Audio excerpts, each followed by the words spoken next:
முதலமைச்சராக தான் சொல்கிறாரு, பழம்பெருந்திய கூட்டணி பழம்பெருந்திய கூட்டணி. அதில் அங்கே வைக்கிற காங்கிரஸ் கட்சியே என்ன சொல்லுது?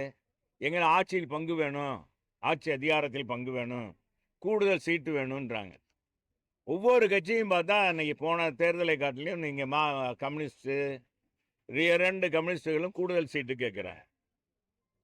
அவங்க ஆட்சியில் பங்கு கேட்கல.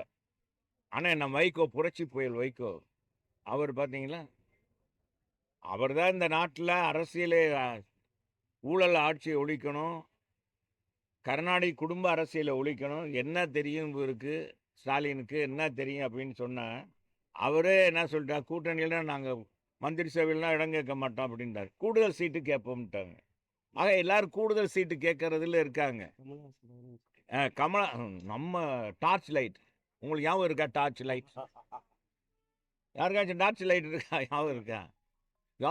டிவியெல்லாம் உடைச்சார். இப்போ ஒருத்தர் புதுசாக வந்திருக்காரு, அவர் பெறப்பட்டிருக்காரு. இவர் ஏற்கனவே சொல்லி டிவி உடைச்சார். ஊழலை ஒழிப்பேன், ஊழல் அரசியலை ஒழிப்பேன், வாரிசு அரசியலை ஒழிப்பேன்னு வந்தவர் தான் கமலஹாசன். நம்ம உலகநாயகங்க. நான் அவரை தான் சொல்கிறேன், உலகநாயகனை தான் சொல்கிறேன்.